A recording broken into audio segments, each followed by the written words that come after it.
ꯃꯌꯥꯝꯕꯨ ꯊꯣꯏꯕꯤ ꯀꯩꯁꯥꯝꯅ ꯇꯔꯥꯝꯅ ꯑꯣꯛꯆꯕꯒ ꯂꯣꯏꯅꯅ ꯈꯨꯔꯨꯝꯖꯔꯤ꯫ ꯉꯁꯤꯁꯨ ꯃꯍꯧꯁꯥꯒꯨꯝ ꯃꯌꯥꯝꯒꯤꯗꯃꯛꯇ ꯌꯥꯝꯅ ꯅꯨꯡꯉꯥꯏꯔꯕ ꯐꯨꯡꯒꯥ ꯋꯥꯔꯤ ꯑꯃ ꯄꯨꯗꯨꯅ ꯂꯥꯛꯆꯔꯤ꯫ ꯋꯥꯔꯤ ꯑꯁꯤꯕꯨ ꯊꯥꯕꯤꯔꯛꯄꯅ ꯗꯦꯔꯦꯛ ꯑꯣꯏꯅꯥꯝ꯫ ꯍꯧꯖꯤꯛ ꯃꯌꯥꯝ ꯄꯨꯟꯅ ꯋꯥꯔꯤ ꯑꯁꯤ ꯇꯥꯃꯤꯟꯅꯔꯁꯤ꯫ ꯊꯕꯥ ꯑꯗꯨ ꯍꯀꯥꯝ ꯋꯥꯋꯥ ꯆꯟꯗꯨꯅ ꯏꯃꯨꯡꯗꯒꯤ ꯊꯣꯔꯛꯏ꯫ ꯃꯥꯡꯒꯣꯜ ꯑꯗꯨ ꯂꯦꯞꯇꯨꯅ ꯂꯥꯏ ꯈꯨꯔꯨꯝꯃꯤ꯫ ꯑꯗꯨꯒ ꯏꯃꯨꯡ ꯆꯪꯒꯦ ꯇꯧꯕꯗ ꯗꯨꯛ ꯊꯥꯔꯝꯗ꯭ꯔꯤꯕꯗꯨ ꯎꯕꯗ ꯍꯩꯃ ꯍꯩ ꯑꯍꯤꯡꯕꯤ ꯑꯍꯤꯡꯕꯤ ꯍꯧꯖꯤꯛ ꯐꯥꯎꯕ ꯍꯧꯒꯠꯇ꯭ꯔꯤꯕ꯭ꯔꯣ? ꯍꯥ ꯅꯠꯇꯦ ꯅꯅꯥꯗꯨ ꯇꯥꯗꯕ꯭ꯔꯣ ꯅꯪꯕꯣ? ꯀꯩꯗꯧꯔꯤꯒꯦꯅꯦꯍꯦ?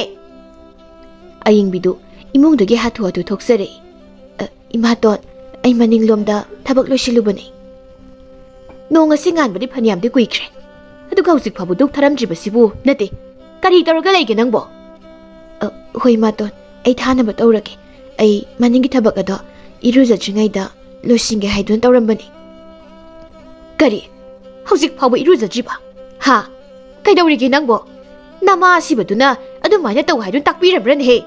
ꯆꯤꯟꯗꯗꯤ ꯀꯌꯥꯗ ꯐꯖꯅ ꯍꯥꯏꯔꯤꯕ, ꯍꯥ ꯅꯕꯨꯛꯇꯤ ꯐꯠꯇꯕꯅꯤꯅ ꯅꯃꯥ ꯂꯧꯏꯅꯦꯍꯦ ꯅꯪ, ꯅꯃꯥ ꯂꯧꯏꯅꯦ꯫ ꯏꯃꯥꯇꯣꯟ ꯍꯩ ꯌꯦꯡꯅꯤꯡꯗꯦ, ꯊꯨꯅꯅꯦ ꯗꯨꯛ ꯑꯁꯤ ꯊꯥꯔꯨꯁꯣ, ꯑꯗꯨꯒ ꯆꯥꯛ ꯊꯣꯡꯂꯒ ꯑꯩꯒꯤ ꯊꯕꯛ ꯆꯠꯄ ꯅꯪꯅꯅꯕ ꯂꯣꯏꯁꯤꯟꯒꯗꯕꯅꯤ꯫ ꯑꯁꯤ ꯍꯥꯏꯗꯨꯅ ꯃꯃꯤꯠ ꯑꯗꯨꯅ ꯑꯃꯨꯛꯇꯪ ꯌꯦꯡꯂꯝꯗꯨꯅ ꯁꯥꯎꯅ ꯆꯪꯈ꯭ꯔꯦ꯫ ꯑꯌꯤꯡꯕꯤ ꯃꯃꯥꯇꯣꯟꯗ ꯀꯔꯤꯁꯨ ꯍꯥꯏꯔꯨꯕ ꯉꯝꯗ ꯇꯨꯃꯤꯟ ꯂꯦꯞꯍꯧꯔꯤ꯫ ꯇꯥꯔꯛꯀꯦ ꯇꯧꯔꯤꯕ ꯄꯤꯔꯥꯡꯁꯤꯡ ꯑꯗꯨꯁꯨ ꯇꯥꯔꯛꯄ ꯌꯥꯗꯦ ꯍꯥꯏꯕꯒꯤ ꯃꯇꯥꯒꯨꯝ ꯃꯊꯛꯂꯣꯝꯗ ꯌꯦꯡꯈꯠꯂꯤ꯫ ꯑꯗꯨꯕꯨ ꯊꯕꯛ ꯇꯦꯡꯈ꯭ꯔꯅꯤ ꯈꯟꯗꯨꯅ ꯄꯟꯊꯗꯅ ꯏꯃꯨꯡꯗ ꯆꯪꯗꯨꯅ ꯃꯥꯒꯤ ꯊꯕꯛꯁꯤꯡ ꯑꯗꯨ ꯇꯧꯔꯤ꯫ ꯊꯕꯥ ꯑꯗꯨ ꯆꯥꯛꯈꯨꯝꯗ ꯆꯪꯂꯛꯏ꯫ ꯍꯧꯖꯤꯛ ꯐꯥꯎꯕ ꯆꯥꯛ ꯂꯣꯏꯗ꯭ꯔꯤꯕ꯭ꯔꯣ? ꯍꯥ ꯑꯩ ꯊꯦꯡꯂꯦ, ꯀꯔꯥꯏꯅ ꯄꯨꯊꯣꯔꯛꯎ? ꯍꯣꯏ ꯏꯃꯥꯇꯣꯟ꯫ ꯑꯁꯤ ꯍꯥꯏꯗꯨꯅ ꯆꯥꯛ ꯑꯗꯨ ꯊꯤꯔꯤ꯫ ꯏꯁꯤ ꯏꯃꯥꯇꯣꯟ ꯏꯁꯤꯡꯁꯨ ꯁꯣꯝꯗ ꯂꯩꯖꯔꯤ꯫ ꯑꯁꯤ ꯍꯥꯏꯗꯨꯅ ꯈꯪꯂꯧ ꯂꯧꯔꯛꯏ꯫ ꯅꯪꯉꯣꯟꯗꯗꯤ ꯑꯁꯤꯒꯤ ꯏꯟꯁꯥꯡꯁꯤ ꯊꯣꯡꯉꯨ ꯍꯥꯏꯕꯗꯤ ꯀꯅꯥꯅ ꯍꯩꯔꯛꯏ? ꯍꯥ ꯑꯩꯁꯦ ꯊꯕꯛꯅꯤ ꯆꯠꯀꯗꯧꯔꯤꯕꯁꯦ, ꯑꯗꯨꯒ ꯑꯁꯤꯒꯨꯝꯕꯁꯤ ꯆꯥꯗꯨꯅ ꯆꯠꯂꯕꯗꯤ ꯄꯨꯛ ꯑꯁꯤ ꯆꯥꯐꯝ ꯑꯣꯏꯈꯤꯗ꯭ꯔꯣ? ꯏꯃꯥꯇꯣꯟ ꯑꯇꯩ ꯏꯟꯁꯥꯡ ꯂꯩꯇꯕꯗꯨꯗ ꯑꯁꯤ ꯁꯨꯝ ꯊꯣꯡꯁꯤꯜꯂꯤ꯫ ꯉꯥꯔꯧ ꯂꯩꯇ꯭ꯔꯥ? ꯑꯝꯇ ꯄꯤꯔꯛꯑꯣ꯫ ꯉꯥ ꯑꯌꯥꯏꯕ ꯑꯃꯗꯤ ꯂꯩꯔꯤꯌꯦ, ꯑꯁꯤ ꯍꯥꯞꯄꯛꯀꯦ꯫ ꯅꯍꯥꯟꯗ ꯅꯠꯇ꯭ꯔꯣ ꯉꯥ ꯃꯌꯥꯝ ꯑꯃ ꯌꯥꯏꯊꯣꯛꯂꯒ ꯊꯝꯈꯤꯕꯗꯣ? ꯑꯗꯨꯒ ꯀꯔꯥꯏ ꯆꯠꯈ꯭ꯔꯕ? ꯑꯗꯨꯗꯤ ꯀꯩꯊꯦꯜꯗ ꯂꯣꯏꯅ ꯌꯣꯟꯈ꯭ꯔꯕꯗꯨꯗꯤ ꯏꯃꯥꯇꯣꯟ꯫ ꯍꯩ ꯌꯥꯔꯦ ꯉꯥꯗꯣ ꯍꯥꯞꯄꯛꯑꯣ꯫ ꯊꯕꯥ ꯑꯗꯨ ꯉꯥꯗꯨꯒ ꯆꯥꯛꯇꯨꯒ ꯀꯤꯠ ꯅꯝꯁꯤꯟꯗꯨꯅ ꯄꯨꯈꯝ ꯑꯃ ꯆꯥꯊꯣꯛꯂꯒ ꯑꯣꯛꯇ꯭ꯔꯗꯨꯅ ꯑꯃꯨꯛꯀꯁꯨ ꯍꯥꯞꯍꯜꯂꯤ꯫ ꯂꯣꯏꯔꯗꯨꯅ ꯅꯪꯅꯦ ꯄꯥꯠꯇ ꯆꯠꯂꯨ, ꯑꯗꯨꯒ ꯉꯥ ꯐꯥꯗꯨꯅ ꯌꯣꯜꯂꯨ, ꯑꯗꯨꯒꯅꯦ ꯑꯆꯧꯕ ꯑꯃꯗꯤ ꯍꯣꯔꯦꯟ ꯅꯨꯃꯤꯗꯥꯡ ꯊꯣꯡꯂꯝꯒꯗꯕꯅꯤ꯫ ꯑꯌꯤꯡꯕꯤꯗꯨ ꯀꯔꯤꯁꯨ ꯈꯨꯝꯗꯦ꯫ ꯊꯕꯥꯅ ꯁꯥꯎꯅ ꯍꯦꯛꯇ ꯈꯣꯜꯂꯗꯨ ꯀꯟꯅ ꯂꯥꯎꯔꯛꯂꯝꯃꯤ꯫ ꯑꯩꯅ ꯍꯥꯏꯔꯤꯕꯁꯤ ꯅꯅꯥꯗꯨ ꯇꯥꯗ꯭ꯔꯣ? ꯏꯃꯨꯡ ꯑꯁꯦ ꯁꯤꯠꯅ ꯂꯣꯏꯁꯤꯜꯂꯨ, ꯑꯩꯅꯦ ꯊꯕꯛ ꯆꯠꯂꯦ, ꯍꯜꯂꯛꯄꯗ ꯆꯥꯛ ꯂꯣꯏꯔꯝꯒꯗꯕꯅꯤ꯫ ꯍꯣꯏ ꯏꯃꯥꯇꯣꯟ꯫ ꯊꯕꯥ ꯊꯣꯛꯈ꯭ꯔꯦ꯫ ꯑꯌꯤꯡꯕꯤꯁꯨ ꯃꯃꯥꯇꯣꯟꯅ ꯆꯥꯔꯝꯂꯤꯕ ꯆꯥꯏꯈꯥꯏꯔꯝꯂꯤꯕꯗꯨꯕꯨ ꯂꯣꯏꯁꯤꯟꯗꯨꯅ ꯃꯥꯁꯨ ꯆꯥꯛ ꯈꯔ ꯆꯥꯁꯤꯟꯗꯨꯅ ꯏꯃꯨꯡꯒꯤ ꯊꯕꯛ ꯈꯔ ꯑꯃꯨꯛ ꯂꯣꯏꯁꯤꯜꯂꯤ꯫ ꯃꯗꯨ ꯄꯨꯝꯕ ꯂꯣꯏꯗꯨꯅ ꯄꯥꯠꯇꯝꯅ ꯂꯥꯛꯏ꯫ ꯅꯨꯡꯁꯥꯁꯤꯗ ꯑꯩꯅ ꯉꯥ ꯐꯥꯗꯣꯏꯅꯤꯅꯦ꯫ ꯑꯁꯨꯝꯅ ꯃꯊꯟꯇ ꯃꯨꯔꯨꯝ ꯃꯨꯔꯨꯝ ꯁꯣꯟꯗꯨꯅ ꯂꯝꯕꯤꯗꯨ ꯆꯠꯂꯤ꯫ ꯂꯩꯀꯥꯏꯗꯨꯒꯤ ꯃꯅꯦ ꯑꯃꯅ ꯑꯌꯤꯡꯕꯤ ꯅꯪꯕꯨ ꯉꯥ ꯐꯥꯕ ꯆꯠꯂꯤꯕ꯭ꯔꯣ? ꯍꯣꯏꯅꯦ ꯑꯩ ꯉꯥ ꯐꯥꯔꯨꯒꯦꯅ ꯆꯠꯂꯤꯕꯅꯤ꯫ ꯑꯣ ꯑꯗꯨꯕꯨ ꯅꯨꯡꯁꯥꯁꯦ ꯅꯦꯝꯊꯔꯒ ꯆꯠꯄ ꯌꯥꯗꯕ꯭ꯔꯥ ꯅꯪꯕꯣ? ꯌꯥꯅꯤꯗꯩꯅꯦ꯫ ꯑꯁꯤ ꯍꯥꯏꯗꯨꯅ ꯃꯣꯃꯣꯟ ꯅꯣꯛꯏ꯫ ꯐꯔꯦ ꯐꯥꯖꯔꯨꯔꯣ ꯐꯥꯖꯔꯨꯔꯣ꯫ ꯁꯣꯝꯗꯅ ꯊꯕꯥ ꯑꯗꯨ ꯂꯩꯀꯥꯏꯗꯨꯗ ꯃꯤꯋꯥ ꯉꯥꯡꯕꯗ ꯍꯥꯂꯦꯡꯗ꯭ꯔꯕꯤ ꯃꯦꯝꯆꯥ ꯀꯧꯕꯤ ꯑꯃꯒꯤ ꯃꯌꯨꯝꯗ ꯖ꯭ꯋꯥꯔ ꯁꯥꯟꯅꯗꯨꯅ ꯂꯩꯔꯤ꯫ ꯃꯦꯝꯆꯥꯅ ꯏꯆꯦꯗꯤ ꯅꯆꯥꯅꯨꯄꯤ ꯑꯆꯧꯕ ꯑꯃ ꯂꯩꯖꯕꯅꯤꯅ ꯊꯕꯛꯀꯁꯦ ꯀꯣꯝꯂꯝꯒꯅꯤ, ꯅꯨꯡꯉꯥꯏꯖꯔꯤꯅꯤꯗ꯫ ꯑꯁ ꯀꯗꯥꯏꯗꯒꯤ ꯅꯨꯡꯉꯥꯏꯕꯅꯣꯗ? ꯀꯩꯗꯧꯔꯒꯦ ꯍꯥꯏꯁꯤꯕꯨ ꯏꯆꯦ? ꯀꯩꯁꯨ ꯇꯧꯗꯦꯗ, ꯊꯕꯛꯄꯨꯗꯤ ꯇꯧꯏ, ꯑꯗꯨ ꯑꯣꯏꯔꯁꯨ ꯃꯁꯛ ꯑꯗꯨ ꯎꯕꯗꯅꯦ ꯍꯦꯛꯇꯃꯛ ꯁꯥꯎꯅꯤꯡꯉꯤ꯫ ꯑꯗꯨꯕꯨꯗꯤ ꯏꯆꯦ ꯄꯣꯛꯇꯕ ꯍꯥꯏꯕꯗꯣ ꯑꯣꯏꯔꯨꯕꯅꯅꯤ꯫ ꯁꯣꯝꯗ ꯑꯌꯤꯡꯕꯤꯗꯨ ꯄꯥꯠ ꯌꯧꯁꯤꯜꯂꯛꯂꯝꯃꯤ꯫ ꯃꯐꯝ ꯆꯥꯕ ꯑꯃ ꯌꯦꯡꯗꯨꯅ ꯉꯥ ꯐꯥꯅꯕ ꯇꯧꯔꯤ꯫ ꯉꯥ ꯑꯗꯨꯁꯨ ꯃꯆꯥ ꯈꯔꯇꯃꯨꯛ ꯐꯥꯔꯝꯃꯤ꯫ ꯃꯗꯨꯗ ꯃꯊꯃꯣꯏ ꯑꯗꯨ ꯋꯥꯖꯔꯤ꯫ ꯉꯥꯏꯍꯥꯛꯀꯤ ꯃꯇꯨꯡ ꯉꯥ ꯑꯆꯧꯕ ꯑꯅꯤꯃꯨꯛ ꯐꯥꯔꯝꯃꯤ꯫ ꯁꯤ ꯑꯣꯏꯔꯕꯗꯤ ꯌꯥꯔꯅꯤꯗ, ꯑꯩꯁꯨ ꯌꯨꯝꯗ ꯀꯥꯅꯕ ꯇꯧꯔꯒꯦ, ꯄꯨꯡꯁꯨ ꯊꯦꯡꯂꯝꯃꯅꯤ꯫ ꯑꯌꯤꯡꯕꯤꯗꯨ ꯉꯥ ꯑꯆꯧꯕ ꯑꯃꯒ ꯉꯥ ꯐꯥꯕꯗ ꯁꯤꯖꯤꯟꯅꯅꯕ ꯃꯄꯣꯠ ꯃꯆꯩ ꯑꯗꯨ ꯃꯌꯨꯝꯗ ꯊꯅꯝꯗꯨꯅ ꯃꯈꯣꯡ ꯐꯥꯎꯕ ꯍꯥꯝꯗꯅ ꯀꯩꯊꯦꯜ ꯇꯝꯅ ꯑꯃꯨꯛ ꯂꯥꯛꯂꯝꯃꯤ꯫ ꯃꯗꯥꯎ ꯌꯥꯕꯅꯔ ꯁꯍꯔꯗꯒꯤ ꯅꯍꯥꯏꯗꯨ ꯂꯥꯛꯄ ꯏꯅꯥꯛ ꯈꯨꯟꯕ ꯅꯨꯄꯤ ꯑꯃꯅ ꯃꯥꯅ ꯌꯣꯜꯂꯤꯕ ꯉꯥꯁꯤꯡ ꯑꯗꯨꯕꯨ ꯂꯣꯏꯅ ꯂꯧꯕꯤꯈ꯭ꯔꯦ꯫ ꯑꯌꯤꯡꯕꯤꯁꯨ ꯍꯔꯥꯎꯅ ꯃꯌꯨꯝ ꯇꯝꯅ ꯂꯥꯛꯂꯤ꯫ ꯂꯝꯕꯤꯗ ꯑꯌꯤꯡꯕꯤ Mabu kauruklibaduna kanano haiduna onthokduna yengi. E Damanja nang oire. Kay leirage aibu kaubabo. Kaisu leiteda. Sum kaubani. Nangbu kaithel chatluira. Ngayo lubani. Loisitbra. Ado nangaingonda numit amatadi kaidokpiyudana yagadra. Kay leirage Damanja. Kaisu leiba wabudi nataba. Aduda wasyam luba. Kaino haisibu Damanja. Kaisu leite su mugai. Aduga lurishina kaino. Asi haiduna makok adu holi. Kaidorage Damanja. Aido nangonda wa mainingum tawi. Ayingbidu noktuna. Adugibu hausi adu mahairo. Yarninda aikon hairage. Hui Damanja adudi ayimu chalukige. Asi hairamduna mamon haifet noglamduna satkre. Manjadu matanta haizahawi. Maagi minok sidibako. Aise karinoba. Ainu sidaiduba. Asumai tawringayda manjaise. Manjadadana adum leradongni. Mina handringai mathangdadine. Ay hekta hairage ba. Ikaiba yade. Aine isase mai ubaga pangthabagum hekta torokba. Matanda amuksa sumna haizari. O manja nangbu nupa khra thu kaidoge. Nang nupa thokdabase ay warine. Ayingbidu mayum yausilaklammi prep pukri tamna chatli aduga makhong makhut adu hamdoktuna imungda sanglei. Numidang wairomgi thabak pumba loisilli aduga chakhumda mai hawgatuna chak adu mamaton halakjringai loisinaba haiduna tawjari. Ngayhaki matung thaba halai. Imungda sangaktuna masanpi ayingbibu kawdun lai. Hay ayingbiya. Ayingbi karaida leigi nangbo. Imaton ay chakhumda lai. Sakhumna sangaktuna magi haunabi isaudu dawrei. Hey, hauzik phabu sak lojibo ye nangdi. Ngasai de kaidoraga lege. Ha, kaidoruge nang.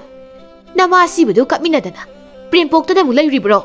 Ha, thabaksi wani kai halaga. Mase aise isau da langan gani ba. Isau lang se yam pamani. Isau lang yam pamani ba nangse.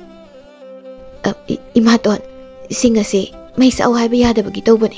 Hauzik pudi losilakadore. Ay tuna loisilaki. Aine handaga sangakpadadi chakluramdrabadi aibu phatte haiganu. Asi hairamduna thaba chakhumdudagi thokre. Ayingbidu mathwai nungaitana karisu haijabadi ngamjada chakdo loisinaba tawjari. Thaba ayingbigi mama Sunitana hek laikhidabaga ayingbina angang oibagi mama yaudan yokpa masa oidanabagi-damak chawbalna purakhibani. Sunita adu layong khangdaba laina amana naduna laikhidabani. Matam adudadi makoi khul asida layeng bhaiba kanasu leiramde nabu narabadi masagi daita aduma oirami. Hingmasiba maraiba oirami. Sahi tarita ngairingai mama nongna kainakhibana ayingbi piklingaidagi matongi sarai matung inna wana lelakhibani.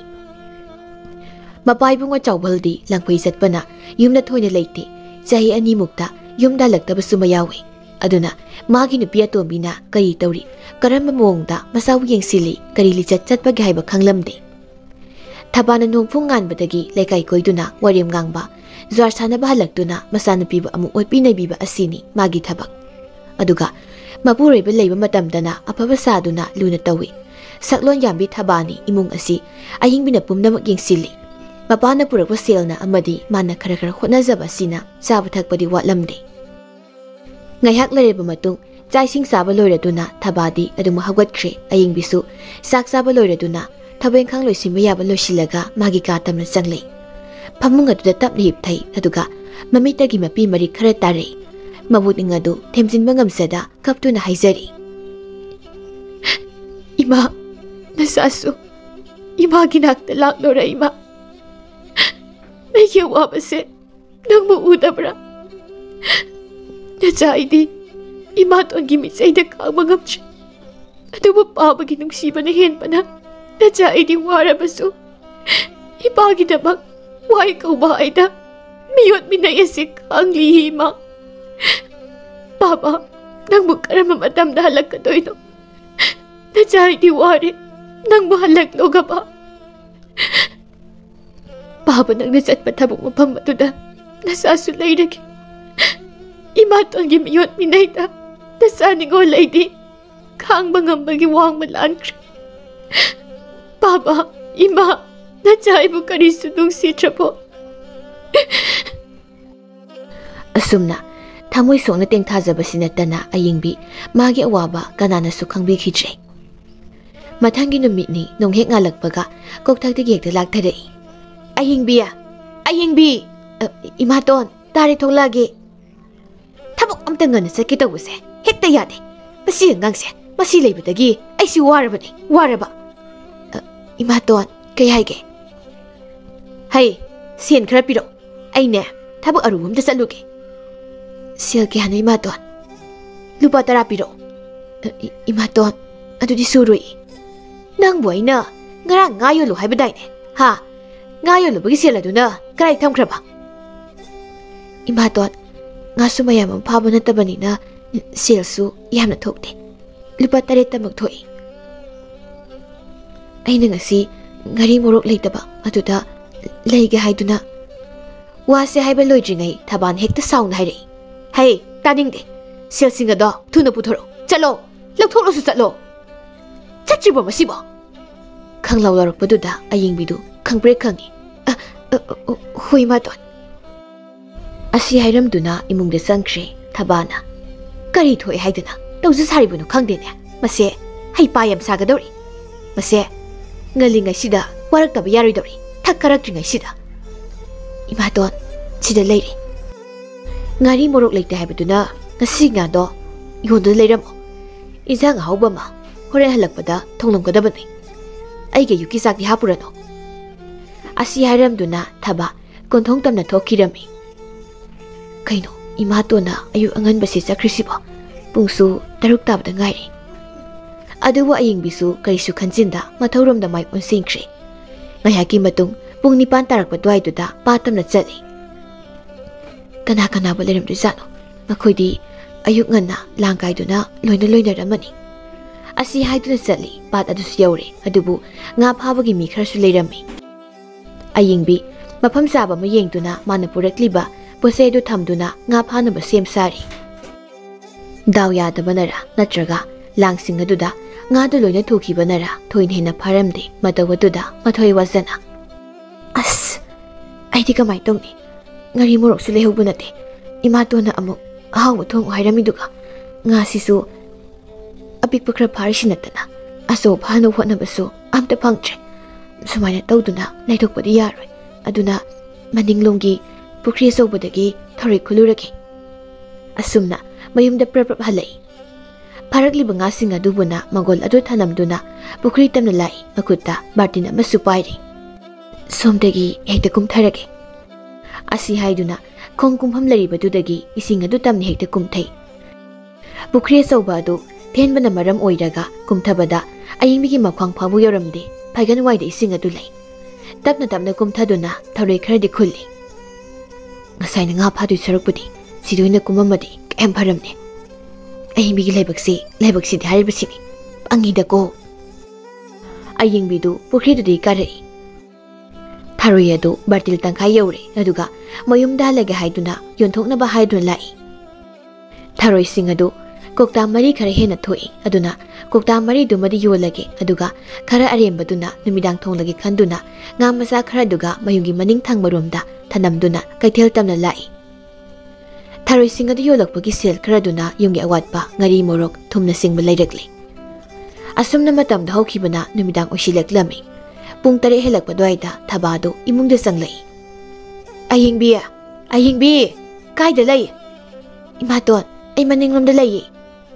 chakhumni sangaktuna thabana chak loirabra haidu yengli aduga maning thongda leptuna chak loikrabra hoi maton loire aigi sakado thuna thiyo ayingbi imungde sangaktuna mamaton gi sak thiri kari sang thongle tharoi oina thongi ayingbi thirekli basak adu sitna makai sa thokle aduga pukham aduda makhut adu zoro hamjilamlaga thokshi ayingbi su magi sak sapham thokpa khra sa sillaga kolik waram pumoloi sinduna magi tumpham ka da sangduna tungkhre mathangi nongan badadi ngarangi mataw adugum ayingbina lakna kauraklami ayingbi ya ho ayingbi nanadu panglabro ayingbidi Maninglomda pukri sawbaduda thoroi khunbagi ayu anganbada laribani aduna thabanna koribadu karimta taramde.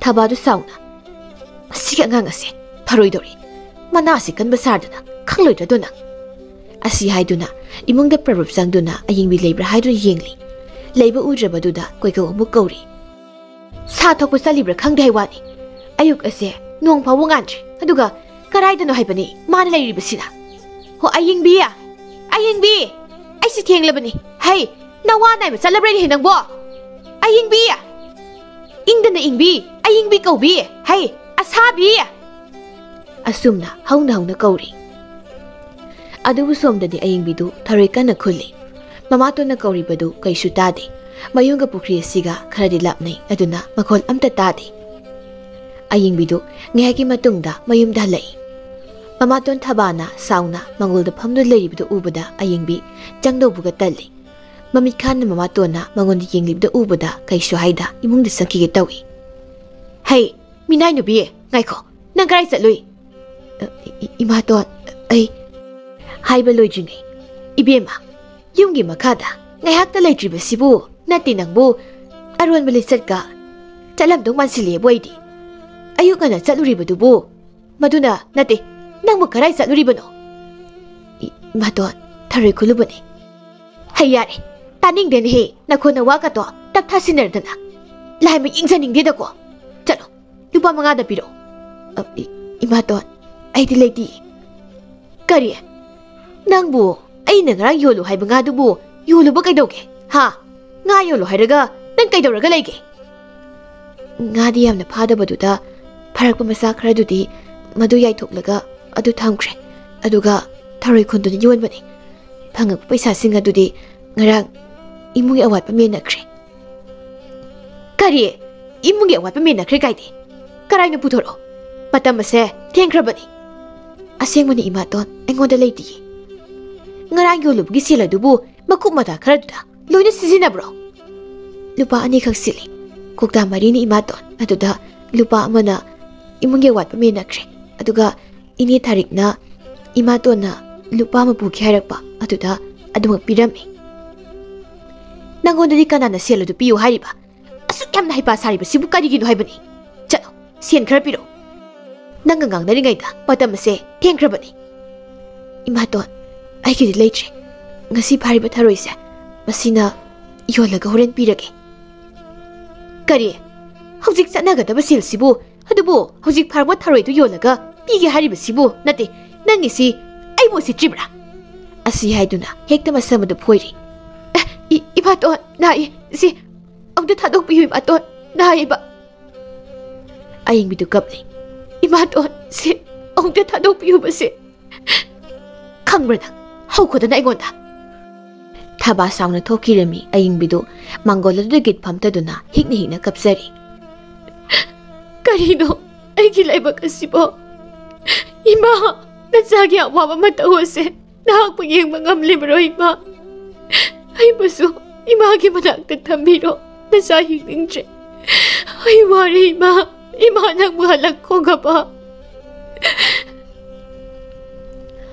asumna namit matang haukibana tha taruk lom hausingkre aying bigi sumangdani isa thoi nang buta bro pa bala in he mapanda mukta tholo aying bi jak thongdun leirambadagi mapagi khonjela du tabudu sen thorei mapana sumangda leplaga leribdu ubada baba asi haiduna sensinduna kolaga kapli isa thoibi kadarogi isabu kakonuse pabda hayo baba kaigino najaibo nusitrabo aigi nakta sulang lagtribasibo angawmi pabuna karigi isabu nusidani thabakna yadaduna tawbani hojikti ipa laklabasidi babadi amuk chatoi oiramni chaloi isagi nakta baba dum leidoini aseng mairo baba adudi baba ai mai oknaba amda lokthokigi asi hairamlaga sangoi tamna sensili aduga zaru khara puduna lai mai su khatuna mapabu mai okthokli imungda puna sangminarakuna isa thoi namadi baba ima tondo tabak aruba malay haidun sakibani ꯑꯣ ꯐꯔꯦ ꯐꯔꯦ ꯏꯄꯥ ꯆꯥꯏꯊꯅꯕ ꯑꯃꯨꯛꯇ ꯇꯧꯔꯨꯈꯤꯒꯦ ꯑꯁꯨꯝꯅ ꯃꯇꯝꯗ ꯍꯧꯖꯤꯟꯈꯤꯕꯅ ꯅꯨꯃꯤꯗꯥꯡꯒꯤ ꯃꯇꯝ ꯑꯣꯏꯔꯛꯂꯦ ꯑꯗꯨ ꯐꯥꯎꯕ ꯊꯕꯥ ꯍꯜꯂꯛꯇꯕꯗꯨꯗ ꯏꯆꯥꯊꯣꯏ ꯅꯃꯥꯗꯨꯕꯨ ꯀꯔꯤ ꯇꯧꯕ ꯌꯥꯎꯔꯕꯖꯥꯠꯅꯣ ꯍꯧꯖꯤꯛ ꯐꯥꯎꯕ ꯍꯜꯂꯛꯇ꯭ꯔꯤꯕꯁꯤꯕꯣ ꯕꯥꯕꯥ ꯐꯔꯛ ꯇꯥꯕꯒꯤ ꯑꯣꯏꯔꯝꯒꯅꯤ ꯐꯔꯦ ꯆꯥꯛ ꯑꯗꯣ ꯊꯣꯡꯒꯠꯅꯕ ꯇꯧꯔꯣꯅꯦ ꯕꯥꯕꯥ ꯀꯔꯤ ꯏꯟꯁꯥꯡ ꯊꯣꯡꯁꯤꯒꯦ ꯑꯩꯗꯤ ꯑꯆꯝꯕ ꯆꯥꯅꯤꯡꯉꯤ ꯑꯗꯨꯅ ꯑꯆꯝꯕ ꯑꯣꯏꯅ ꯊꯣꯡꯂꯣ ꯑꯗꯨꯒ ꯍꯌꯦꯡꯅ ꯏꯄꯥꯅ ꯑꯌꯨꯛ ꯉꯟꯅ ꯀꯩꯊꯦꯜ ꯀꯥꯗꯨꯅ ꯉꯥ ꯑꯆꯧꯕ ꯑꯃ ꯏꯆꯥꯒꯤ ꯂꯩꯔꯨꯒꯦ ꯑꯗꯨ ꯆꯥꯁꯦ ꯍꯌꯦꯡꯗꯤ ꯑꯌꯤꯡꯕꯤꯁꯨ ꯃꯃꯣꯟ ꯅꯣꯛꯆꯩ ꯃꯄꯥꯒꯤ ꯋꯥꯗꯨꯗ ꯊꯣꯡꯂꯣ ꯊꯣꯡꯂꯣ ꯏꯄꯥ ꯁꯪꯕꯤꯒꯦ ꯇꯥꯟꯖꯥꯗꯨꯗ ꯊꯕꯥꯗꯨ ꯃꯄꯨꯔꯣꯏꯕ ꯍꯜꯂꯛꯂꯦ ꯈꯪꯗꯕꯅ ꯃꯥꯒꯤ ꯍꯧꯅꯕꯤꯗꯨ ꯇꯧꯔꯛꯏ ꯃꯥꯡꯒꯣꯜ ꯑꯗꯨꯗꯒꯤ ꯍꯦꯛꯇ ꯀꯟꯅ ꯀꯟꯅ ꯀꯧꯗꯨꯅ ꯆꯪꯂꯛꯏ ꯑꯌꯤꯡꯕꯤ ꯑꯌꯤꯡꯕꯤ ꯃꯁꯤꯒꯤ ꯑꯉꯥꯡ ꯑꯁꯦ ꯃꯅꯥꯁꯦ ꯊꯋꯥꯏꯒꯤ ꯀꯟꯕ ꯑꯃ ꯌꯥꯎꯔꯤ ꯃꯁꯤ ꯅꯅꯥꯗꯨ ꯀꯛꯊꯠꯂꯨꯔꯣ ꯇꯥꯗ꯭ꯔꯣ ꯅꯪ ꯇꯥꯏꯌꯦ ꯃꯥꯇꯣꯟ ꯆꯥꯛꯈꯨꯝꯗ ꯂꯩꯌꯦ ꯉꯁꯥꯏꯗꯤ ꯀꯧꯕ ꯇꯥꯗ꯭ꯔꯤꯕꯗꯨꯅ ꯅꯋꯥ ꯇꯧꯗꯨ ꯂꯩꯔꯨꯕ꯭ꯔꯣ ꯅꯪ ꯊꯕꯥꯒꯤ ꯈꯣꯟꯗꯥꯗꯨꯗ ꯆꯥꯎꯕꯜ ꯉꯛꯅ ꯇꯨꯃꯤꯟ ꯇꯥꯔꯤ ꯉꯥꯡꯗꯨꯅ ꯆꯪꯂꯛꯄꯗꯨꯗ ꯆꯥꯛꯈꯨꯝꯗ ꯃꯄꯨꯔꯣꯏꯕ ꯐꯝꯂꯒ ꯂꯩꯔꯝꯕꯗꯨꯗ ꯍꯣꯏꯃ ꯍꯥꯏꯗꯨꯅ ꯆꯣꯡꯊꯣꯛꯏ ꯀꯩꯗꯧꯔꯤ ꯃꯃꯥ ꯃꯣꯏ ꯄꯥꯕꯨꯡꯗꯤ ꯀꯔꯝ ꯀꯥꯟꯗ ꯍꯟꯕꯤꯔꯛꯀꯦ ꯉꯁꯥꯏ ꯑꯌꯨꯛ ꯉꯟꯇꯥ ꯍꯜꯂꯛꯏ ꯅꯪꯅ ꯍꯧꯖꯤꯛ ꯐꯥꯎꯕ ꯀꯗꯥꯏ ꯆꯠꯂꯨꯔꯤꯕ ꯌꯨꯝꯂꯣꯝꯗ ꯑꯅꯥꯕ ꯑꯃ ꯌꯥꯎꯕꯒꯤ ꯆꯠꯂꯨꯔꯤꯕꯅꯤ ꯀꯅꯥ ꯉꯝꯗꯕ ꯌꯥꯎꯔꯒꯦ ꯈꯨꯔꯥꯃꯅꯤꯗꯣ ꯃꯁꯥ ꯉꯝꯗ꯭ꯔꯦꯅ ꯄꯥꯎ ꯂꯥꯛꯏ ꯑꯗꯨꯗ ꯉꯥꯏꯍꯥꯛ ꯆꯠꯂꯨꯕꯅꯤ ꯈꯨꯔꯥꯃꯅꯤꯗꯤ ꯅꯍꯥꯟꯗ ꯂꯪꯐꯩꯗ ꯊꯦꯡꯅꯔꯝꯃꯤꯗ ꯊꯪꯅꯕ ꯂꯩꯕꯥꯛꯇꯒꯤ ꯌꯨꯝ ꯁꯥꯕꯗ ꯆꯪꯕ ꯑꯄꯣꯠ ꯃꯆꯩ ꯂꯧꯕꯅꯤ ꯍꯥꯏꯗꯨꯅ ꯑꯩꯈꯣꯏꯅ ꯊꯪꯅꯕ ꯂꯩꯕꯥꯛ ꯑꯁꯤꯗ ꯊꯕꯛ ꯁꯨꯗꯨ ꯂꯩꯕꯗ ꯊꯦꯡꯅꯔꯝꯃꯤ ꯑꯗꯨꯒ ꯀꯔꯝꯅ ꯅꯥꯔꯤꯕꯅꯣ ꯊꯕꯥꯗꯨ ꯃꯔꯩ ꯇꯠꯂꯤ ꯈꯪꯗꯦꯗ ꯑꯩꯁꯨ ꯄꯥꯎ ꯂꯥꯛꯄꯗꯨꯗ ꯍꯦꯛ ꯆꯠꯂꯨꯕꯅꯤ ꯑꯗꯨꯒ ꯀꯔꯝꯅ ꯅꯥꯔꯛꯂꯤꯕꯅꯣ ꯍꯥꯏꯕꯗꯨꯗꯤ ꯈꯪꯗꯕꯅꯤꯅꯦ ꯍꯣꯏꯁꯤ ꯌꯥꯔꯦ ꯆꯥꯛꯇꯣ ꯆꯥꯅꯕ ꯇꯧꯔꯁꯤ ꯆꯥꯎꯕꯜ ꯃꯕꯨꯛꯅꯤꯡꯗ ꯆꯤꯡꯅꯕ ꯄꯣꯛꯆꯩ ꯃꯆꯥꯅꯨꯄꯤꯗ ꯁꯤꯖꯤꯟꯅꯔꯤꯕ ꯈꯣꯟ ꯑꯗꯨꯒ ꯅꯣꯡꯉꯥꯟꯕꯗꯒꯤ ꯆꯠꯂꯨꯔꯤꯕ ꯑꯁꯤꯒ ꯑꯗꯨꯕꯨ ꯀꯔꯤꯁꯨ ꯍꯥꯏꯗ ꯇꯨꯃꯤꯟ ꯂꯩꯁꯤꯟꯈ꯭ꯔꯦ ꯊꯕꯥꯅ ꯕꯦꯃꯥ ꯆꯥꯛ ꯑꯗꯨ ꯊꯤꯔꯣ ꯅꯄꯥꯕꯨꯡꯁꯦ ꯆꯥꯛ ꯂꯥꯝꯃꯝꯃꯅꯤ ꯑꯌꯤꯡꯕꯤꯗꯤ ꯃꯃꯥꯇꯣꯟꯒꯤ ꯃꯇꯧ ꯑꯗꯨꯗ ꯏꯉꯛꯉꯛꯏ ꯕꯦꯃ ꯀꯥꯏꯅ ꯀꯧꯔꯛꯄꯗꯨꯗꯗꯤ ꯈꯪꯕꯨ ꯈꯪꯂꯨꯏ ꯑꯗꯨꯕꯨ ꯀꯔꯤꯁꯨ ꯍꯥꯏꯗ ꯆꯥꯛ ꯑꯗꯨ ꯊꯤꯔꯤ ꯆꯥꯛ ꯊꯤꯕ ꯂꯣꯏꯗꯨꯅ ꯄꯨꯊꯣꯔꯛꯄꯗꯗꯤ ꯊꯕꯥꯗꯨ ꯃꯥꯒꯤ ꯃꯁꯤꯡ ꯊꯧꯔꯛꯏ ꯑꯗꯨꯕꯨ ꯃꯄꯨꯔꯣꯏꯕ ꯂꯩꯕꯅ ꯀꯩꯁꯨ ꯍꯥꯏꯗ ꯃꯃꯤꯠ ꯈꯥꯅ ꯑꯌꯤꯡꯕꯗ ꯌꯦꯡꯂꯤ ꯏꯆꯥ ꯊꯣꯏꯕꯤ ꯂꯥꯎ ꯄꯨꯟꯅ ꯆꯥꯔꯁꯤ ꯄꯥꯕꯒ ꯃꯊꯪꯒꯤ ꯅꯨꯃꯤꯠꯅꯤ ꯊꯕꯥꯗꯤ ꯃꯄꯨꯔꯣꯏꯕ ꯂꯩꯕꯅ ꯊꯕꯛ ꯐꯕꯤ ꯁꯥꯈ꯭ꯔꯦ ꯑꯗꯨꯕꯨ ꯃꯊꯃꯣꯏꯗꯗꯤ ꯁꯥꯎꯅꯤꯡꯕꯅ ꯈꯝ ꯊꯦꯡꯂꯤ ꯋꯥ ꯀꯥꯡꯊꯣꯛꯂꯨꯕ ꯌꯥꯗꯕꯅ ꯇꯨꯃꯤꯟꯅ ꯇꯧꯐꯝ ꯊꯣꯛꯄ ꯇꯧꯔꯤ ꯑꯗꯨꯕꯨ ꯃꯁꯥꯗꯨꯗꯗꯤ ꯂꯩꯀꯥꯏ ꯀꯣꯏꯅꯤꯡꯕꯅ ꯂꯩꯇꯥꯗ꯭ꯔꯦ ꯊꯕꯥ ꯏꯆꯥꯁꯦ ꯃꯊꯟꯇꯅꯤ ꯑꯗꯨꯅ ꯑꯋꯥꯕ ꯊꯕꯛ ꯁꯨꯍꯟꯒꯅꯨ ꯅꯤꯡꯉꯣꯜ ꯑꯣꯏꯕꯤꯅꯤ ꯃꯥꯗꯤ ꯑꯗꯨꯅ ꯃꯌꯨꯝ ꯃꯀꯩ ꯄꯥꯜꯂꯒ ꯑꯗꯨꯃꯛ ꯇꯧꯔꯨꯔꯅꯤ ꯑꯗꯨꯅ ꯁꯤꯗ ꯂꯩꯔꯤꯉꯩꯗꯗꯤ ꯅꯨꯡꯉꯥꯏ ꯂꯩꯖꯁꯅꯨ ꯊꯕꯥꯗꯤ ꯁꯥꯎꯅꯤꯡꯕꯅ ꯂꯣꯏꯔꯦ ꯋꯥ ꯑꯣꯏꯅꯗꯤ ꯍꯥꯏꯕ ꯌꯥꯗꯕꯅ ꯍꯣꯏ ꯃꯩ ꯄꯥꯕꯨꯡ ꯑꯌꯤꯡꯕꯤꯗꯤ ꯃꯄꯥꯕꯨꯡ ꯂꯩꯕꯅ ꯊꯕꯛ ꯈꯨꯗꯤꯡꯃꯛ ꯃꯃꯥꯇꯨꯅ ꯇꯧꯈ꯭ꯔꯦ ꯅꯨꯃꯤꯗꯥꯡ ꯋꯥꯏꯔꯝꯅꯤ ꯃꯄꯥꯗ ꯏꯁꯤꯡ ꯁꯣꯛꯂꯨꯒꯦ ꯍꯥꯏꯗꯨꯅ ꯏꯁꯤꯡ ꯁꯣꯛꯄ ꯊꯣꯛꯂꯛꯏ ꯃꯥꯟꯖꯅ ꯑꯌꯤꯡꯕꯤ ꯑꯝꯇ ꯉꯥꯏꯈꯣ ꯏꯁꯤꯡ ꯁꯣꯛꯇꯨꯅ ꯀꯥꯔꯛꯄꯗꯨꯗ ꯃꯥꯟꯖꯅ ꯅꯥꯀꯟꯗꯒꯤ ꯆꯪꯂꯛꯇꯨꯅ ꯀꯧꯔꯛꯄꯅꯤ ꯑꯌꯤꯡꯕꯤ ꯂꯦꯞꯇꯨꯅ ꯃꯥꯟꯖꯟ ꯆꯪꯂꯛꯂꯤꯕꯗꯨ ꯌꯦꯡꯉꯤ ꯁꯨꯔ ꯃꯄꯤ ꯍꯣꯟꯗꯨꯅ ꯑꯁ ꯋꯥꯏꯍꯦ ꯀꯩ ꯂꯩꯔꯤꯒꯦ ꯇꯥ ꯃꯥꯟꯖ ꯇꯞꯅ ꯂꯥꯛꯑꯣ ꯌꯥꯗ꯭ꯔꯣ ꯀꯥꯏꯗꯤ ꯅꯪꯗꯤ ꯑꯩꯅ ꯇꯞꯅ ꯆꯠꯂ ꯂꯩꯔꯗꯤ ꯊꯦꯡꯅꯈꯤꯗ꯭ꯔꯣ ꯑꯗꯨꯗ ꯑꯩꯁꯨ ꯄꯥꯏꯈꯩꯁꯦ ꯂꯩꯅꯤ ꯅꯪꯗꯤ ꯎꯗꯕꯁꯨ ꯀꯨꯏꯔꯦ ꯀꯩꯗꯧꯔꯒꯦ ꯀꯩꯊꯦꯜ ꯊꯣꯛꯄꯁꯨ ꯎꯗ꯭ꯔꯦ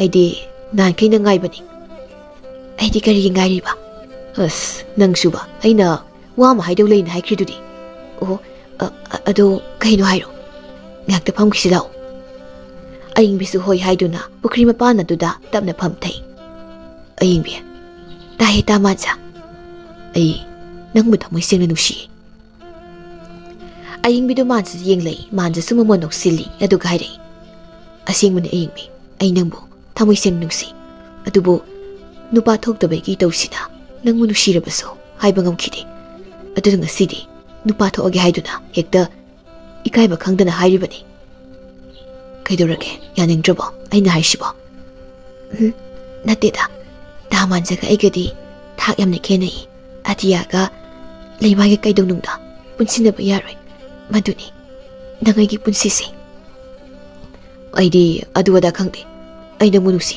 ꯌꯥꯗꯕ ꯌꯥꯔꯣꯏꯀꯣ ꯃꯥꯟꯖꯁꯤ Mama mapa kuladagi oina sel paibada hainaba imungni. Lau, san, sagol, kaya malayrami. Awat pa laytaba imungi masani. Damansa na ibu nungsirabaso. Damansa gi imaga papaga na aibu mamu oina lausi mapamloy. Layrabi, nomagi sutu na sabi koiga manaba yaroi damansa. Manja matway nungaytan haijaray. Ayingbi, ayna nang manugsibadi. Awang anim kaina nungsikiba nate. Awabata na saruk oizaraglabi. Namatong gisarayda nungmata. Nuko pangjagi jabi nangbo. Ayna, ayinaksida. Punsigi oina lingda. Nungay na tama pami. Aygi maga pabaga to. Nang nakalimiya to. Nati, makoy nasu. Ayna nang manusi pami. Kanjay haibase. Loy na kangi. Adubo imahoy na nasadahan na nungsi pongdo ko. Aduga, makoy na hainaba sa haiduna. Nakoy da, nang buhay na balaktribani. Nangyaro ayingbi, nangyaro. Ayingbi karisyo hayda, duminado magpamli. Maanjadi, ayingbi ki matawa duda, tamoy kay na. Pare ayingbi, nang nayaning trabani na. Ayamok ka na. Asige wase hararoy. Asi haiduna, hagwado na sa kikitawi. Tamanja, ayso tamanja mo nusi. Tangi tauramba manjagi khongthang adu madu thangda ayingbi na sengkhriba duda mamonok tuna leplaga lehauri ayingbi amadi manja makhoi ani yamna nungsinarami manja hoi ki imung nasu ayingbi na nungsina tawbi haina balak lagi haibada ayingbi na madam khradi mayumda leizaki ke haidu leiri asumna matam khra haukibana numit kunirom da hausingkhre mangoldani thaba ayingbi amadi chawbal puna phamdu leiri baba karam kan halaktoino Kuirui sathoibi nongni nigi wani baba kuinu ko hoi namaga phase leminaramo isagi namak pabana phirol phajaba lerkadoini jawbal su saikre thabasu thongalam da thokirami naha kharana thababu samduna purai aying bisu imong dagi thorakpaga mapasana duna samduna puraklibadu ubada pakhatna tamanja tanawba kaino imasi kaidorage nawbana isan Indom sase pukrigi pali dagi udarakduna makongse khari singkhra male laitek pudi natti ado chaina khol di khra leire mangon sida angtu phamansi hoi changose asi haiduna mama na phamna ba mangol da phak thari aduga manjamadi nawbada su phamo haiduna mora ani thari ngyak wari watai khra saduna manjamadi nawbasu mayum dhanakre ima kamai tawrino Asi haiduna makong adubu panek kasi tanggatuna yingli. Karadi pongkat bagum tawri. Imaton ay hidak hikluki. Janakol nina kasu tawrida. Hidak atu tawraga tuna pakrani. Asi hairam laga hobe muksakre. Aduga hidak adu puraktuna sugaiduna mamagi anabong pamaduda thombiri. Imaton ay tabakra loisilugi ko asida ngayak pamduna potharamo. Aying bidu, tabo ingkang pumaloy sili numidangi saksu mamagi kada mana oini inbiri. Numit ninigo mahausingkri hausi tabasu makong adu karakaraset pangamli tabagi kada ni. Imaton, kau dun sangli tabadu pamung adu hiplaga layrami. Imaton ay sak loyri si haugalo. Haiduna mana mamaton bu tamna haugatpi tabadu tamna haugatuna mon adu nga thaduna pamli. Aying bisu sak inaba tawri. Imaton, ising si hana khra thaksisi. Aduga, chak chanaba. Chak adu muktoli. Mamaton tasu hairi. Imaton, imana nga saning langgoni haidana. Ay nga say nga nahugalaga nga paruini. Matawdu da thabadu nahan makay. Wang machi amta ngang tabani masagi matawdu tumina. Yenglaga laybani. Mapukningda asum na kanjari. Ayna kaya da otbiruba no isasi. Ayna pukte haiduna. Kaya da tati tawduna. Lahaluraba no. Masung mama na bising na langbuso. Noong muta yawo pangsadrabani. Mamaton ay gisarayda. Isasi. Kaya da wadang hanglam ka ba. Imaton. Kaidawrage. Mangduna layramba ado aying binamasanom duna karakpaduda ikangkangi. Kaidawre ba? Kaidawrage imaton ay ngunang muna yenglaga adum layrido ba? Kaisyo tawde. Si, saksya, karasasinsi. Asi haiduna, sagado inbiri. Hawra imaton. Hawi. Aying biharaw sana. Mayam masasilo. Imaton. Isado. Mayam pagat na ba? Tsaka do inba loyri. Aduga. Taba na mong hayday. Bema. Kaya hagi imaton. Imaton ka sidi. Isagi mapamda bay tiri. Isa. Imada yam na wararam ka ni. Haydi imaton. Nasaw pa na warak pa ni. Nasa imaton mo warak balay di. Ima. Isa da yam lan kri. Ima bu. Isa na mo tadingak piyo. Imaton. Mama ama na bu masada. Atum na haibataw hoy di. Haw na di. Nasa bu paptilan bigano. Nasagi di. Imaton na madi. Baba na ko ininata na. Kanaso late. Ima na warak pibada. Nasay na. Ko'y kaling katasade. Ay bu. Asumalami da bubiyo. Boktab isa ni kanda na miray ruba ise. Ay ni pap sili ba di. Mapuma na ay mga piroy. Aying bi. Bema. Ima na isa po. Amok na wahal laro ay. Asi haydo na tabama di aying bi punagka minari. Matangin num ini ayuk angan baduda. Hay mama. Ay halin he. Ay ma. May pabong may oktok kisi. Asi haydo na may oktok li. Isa toy bidi. Imong da laki ba ni. Asi haydo na imong doon sindo na kauray. Aying biya. Bema. Tabro nang bo. Mapandang doktora o. Napabong hali eh. Aying bisu. Mamato na mapahalay hay baduda sentoray. Baba. Tap na lao ni nang bo. Tusin ba tari? Baba. Ay piro layrak bra. Layri. Lao. Manggol da po na yung lasi. Asi haydo na manggonda makoy humpamli. Sisi. Isa to'y bigi, baba na lirak po ni. Panik ni, purit ama ni. Aya, yan pa zay baba, yan pa mi sidi. Mama, nanggidi lirak tre, aduna, imong sangoda na. Kay numoy pabong, ay bu kay haikrage. Ay bu, kari haikrage ba? Kanabek daw birak libasi po. Aying bidu, mama ama di, mapaani tori pa do yung laga, tumindok li. Yari ko, nasano bisaro ba ni? Ikay da ba tawrano? Hanu tanga duda, iranga tori butubo nati ikay da braymi. Chawbal nogtuna, sisi, nanggina, pima lirik pa ni. Masi pamla priyengo. Sidi, ay niyam na pama pido ni. Makoy haraw na, wariwatay kaya masari, tabana, wang mahagdure.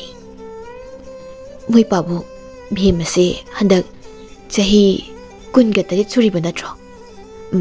Mani kay dore. Isa se, ay ko'y nagkalingay, mapamsaan leho ba na payi. Nupina ko nila isabase, pati, sa isusapsari, angang na trabani. Aying bidi, mamagi wado na ikay do na, mamay do no tagri. Ha, isa to'y si, isabi para ba ko, Jumi. Isa si, nung si hay do na su, ningol oy ba nina, mapuroy bagi mayumda, nung manisoy da na, layki ka daw riba ni ko. Bema, imada ko'y da na hayo, isa ki kang nazabaga laybro. Hayo isa to'y, karisu ikay gano. Nangi baba na, panabasin doy ni. Layima, baba. Kanano bema, ay ko'y konsidero. Isa to'y, kanano. Karayway dagino, kanagi masano. Baba, hayo ni. Tamansa. Mansa hari basibo, itaw may mugi, masano pa, matanda yaw buduro. Chawbal nogto na, pare ni. Iruzaning baga, tongrati hayduni. Aying bidi ikay na, imong nasensingkri, tabamadi chawbal, nogtun lehewri. Asumna, ahal masel hayna duna, ikoy duna, aying biyamadi, manja, yung pan magilambida, kong tangjin minakri. Numidangi matamni, saksaba loyra duna, aying bi, magika oribudu sanglay. Manja na pamdo laribudu ubada, ikay duna, mamay dunon taduna, tapna kadu sanglay. Tabak loyra po. Loyri.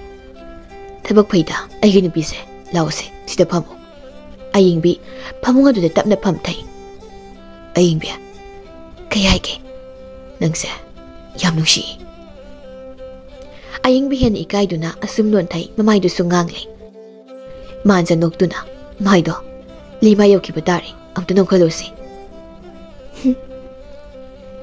Nasidi nang sa, ayuyo pangzare ko, aying bi, nang, ay buta sila nung sibra. Kariwahang na dubo, nang ginanagdalak libasa, nang manusibag ini, ꯋꯥꯍꯪꯗꯨꯕꯨ ꯍꯪꯐꯝ ꯊꯣꯛꯂꯤꯕ꯭ꯔꯣ? ꯑꯗꯨꯗꯤ ꯀꯩꯅ ꯍꯪꯗꯣꯏꯕ? ꯈꯪꯗꯦ. ꯅꯪꯒꯤ ꯃꯇꯣꯟꯗ ꯍꯧꯖꯤꯛꯇꯤ ꯅꯪꯕꯨ ꯊꯤꯅ ꯇꯧꯗ꯭ꯔꯕꯣ? ꯇꯧꯗ꯭ꯔꯦ. ꯑꯩꯕꯨ ꯄꯣꯛꯄꯤꯗ꯭ꯔꯕꯁꯨ ꯄꯣꯛꯄꯤꯌꯨ ꯃꯆꯥꯒꯨꯝꯅ ꯂꯨꯅ ꯇꯧꯕꯤꯔꯤ. ꯐꯔꯦ. ꯑꯗꯨꯗꯤ ꯅꯪꯁꯨ ꯋꯥꯔꯝꯃꯅꯤ. ꯍꯌꯦꯡꯗꯤ ꯉꯟꯇꯥ ꯍꯧꯗ ꯑꯣꯏꯔꯝꯒꯅꯤ. ꯇꯨꯝꯖꯔꯣ, ꯊꯦꯡꯉꯦ. ꯇꯥ ꯃꯥꯟꯁꯁꯨ ꯇꯨꯝꯅꯕ ꯇꯧꯕꯤꯔꯣ.